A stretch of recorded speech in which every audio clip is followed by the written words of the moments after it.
Hey y'all, let's talk about some early AFX chassis variations. I don't know if anybody's covered this. I hadn't really looked for it, but there was a question at Scott's auction of about blazing brakes.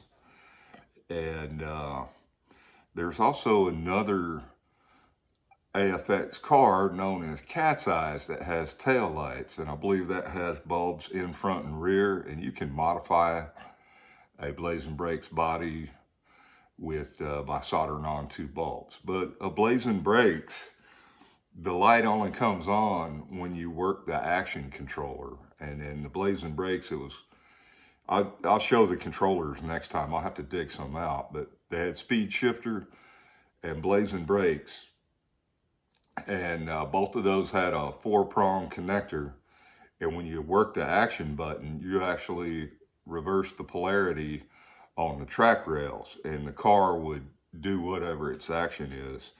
And in the case of a blazing brakes, which this car is a blazing brakes, it's got the tail lights, but again, you might see it without the blazing brakes, but that little nub you see on the back hub assembly on the axle is kind of like a transmission. So when you hit the action button, it kicks it out of gear and the car will stop, and there's a diode inside of here. I'll open it up in a minute and show you how that works, right? But so what happens, let me get a battery, hopefully it's not dead. Okay, so when you put the battery on, it'll run in the forward. If you reverse it by hitting the action button, you light up, see the tail lights light up. And the way that's accomplished is, if you look at the top side of the chassis, over here on this side, you'll see on one of the brush barrels is soldered one end of a diode, and then the diode is that device right here with the stripe on it. It only conducts electricity one way. The other side is one of the wires to the rear bulb, and then the other wire is soldered to the other barrel of the motor brush barrel. So that's how that works. One way runs, the other way you get lights, and the gear kicks out, so it'll stop on the track. And I have some of that old track. I'll do a setup one of these times and actually run it. Now that car and this car came in a stop police setup, and this police car and this police car, they're very similar.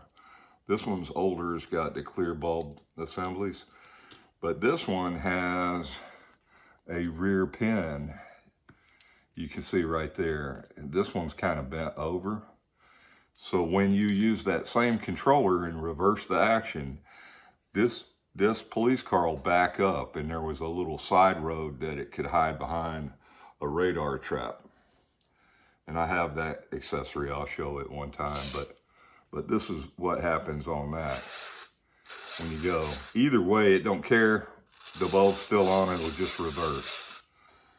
My battery is getting really low, but this is the same chassis, except you'll see there's a hole back here where that rear pin goes. Now those rear pins, nobody makes an aftermarket one that I know of, and they're very hard to find. So this one would not work if you hit reverse. It'll fishtail out. But I can take it apart and show you the mechanism of one of these. So it's fairly complicated. There's a gear drive on the back top that rotates a switching mechanism, and it switched back and forth between the red and the blue bulb. So Tyco did a flasher, but it was done through an electronic board with diodes. This one's a little more primitive, and the wire's kind of shady. I hope I don't have to work on that. This chassis, but on the bottom side, it looks like a magnet traction, right?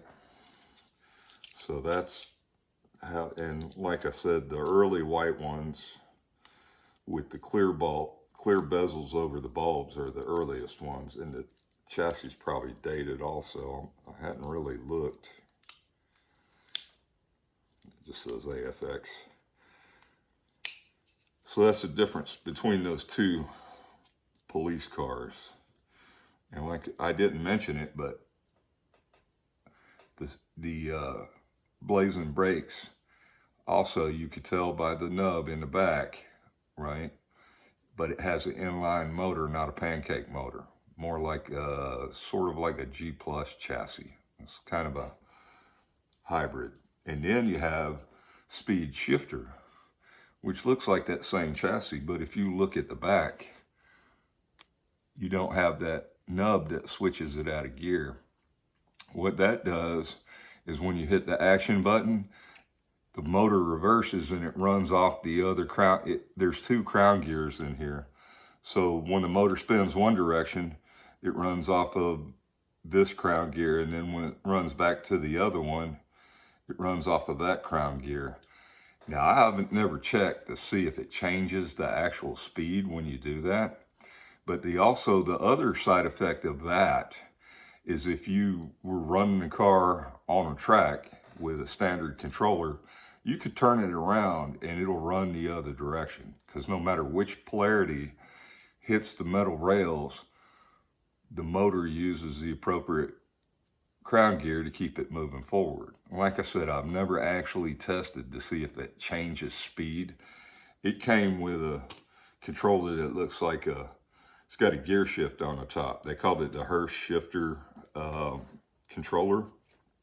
So that's speed shifter, not to be confused with a speed steer, which is kind of like a TCR that has, when you hit the action button on that, it went from the left lane to the right lane. Their version of a TCR, AFX version of a TCR.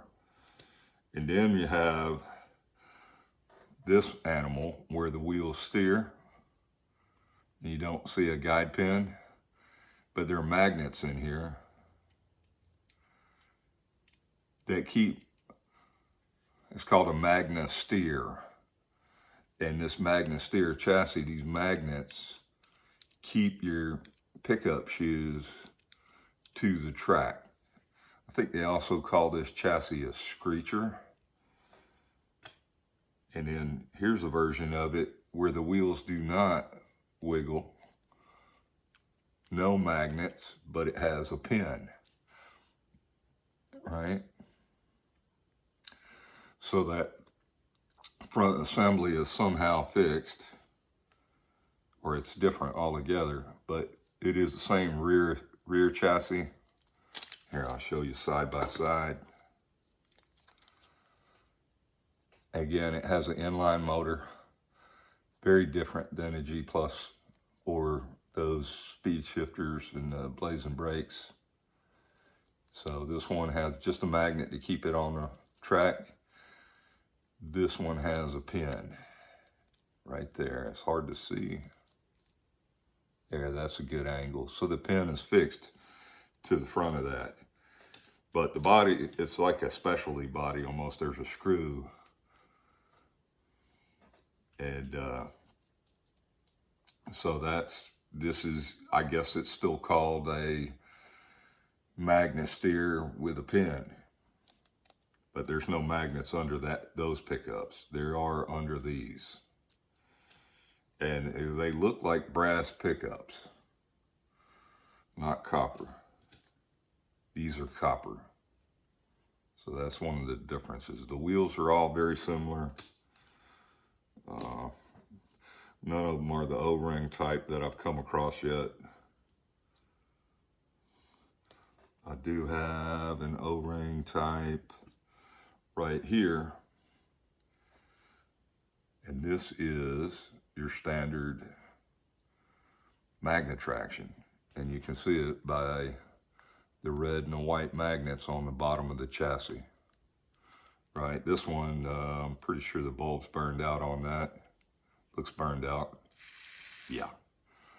So I've been going through my old AFX ones, and I need to take them apart and put fresh brushes and springs and clean up the pickups. That's the old flat pickups. And then this is one I was messing with. It's still having trouble. I need to clean it up around the chassis area where the pickups are. It's kind of corroded down in there.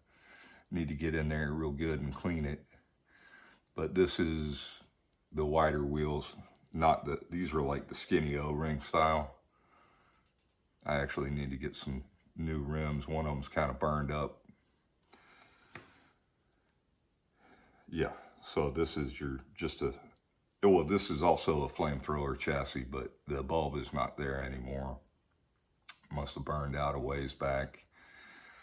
I've got a bunch of bulbs. I just need to see which ones and which ones reach and put them on, or I could switch them to LEDs, but the LEDs always have real thick wires, which are kind of a problem.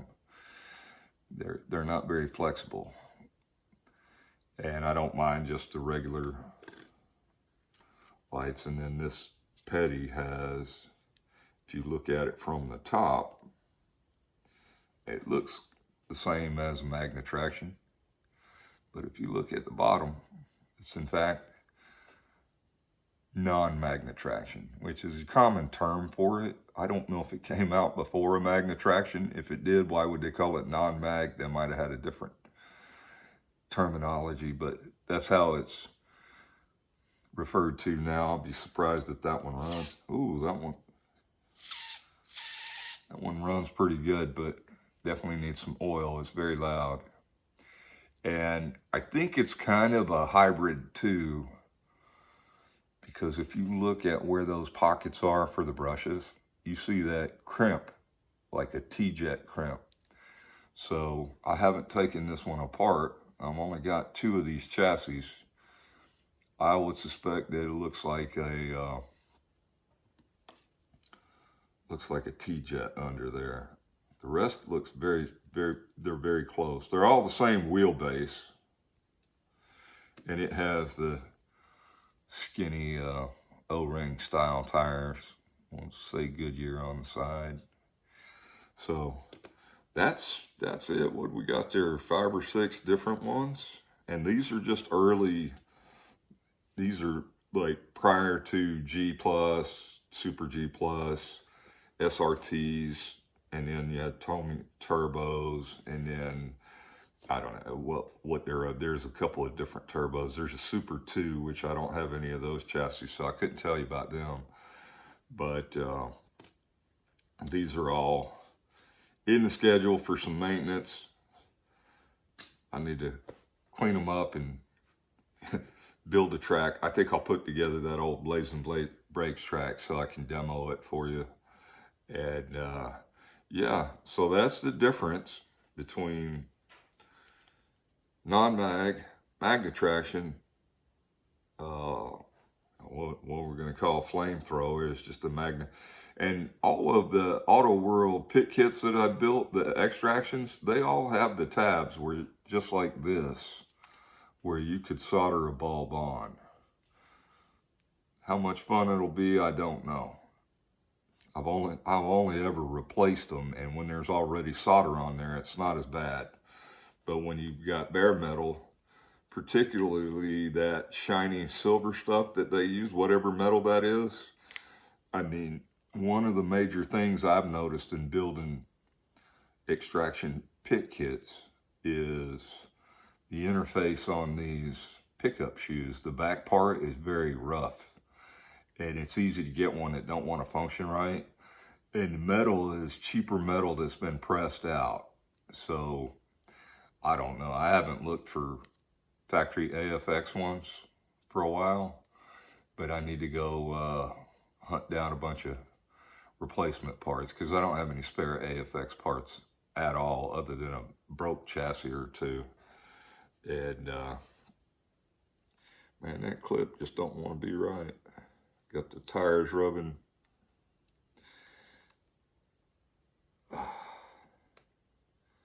Yeah, and what I've noticed too about extraction chassis putting AFX bodies, some bodies just won't fit on a extraction chassis, and I imagine it's because of the irregularity in the clip area.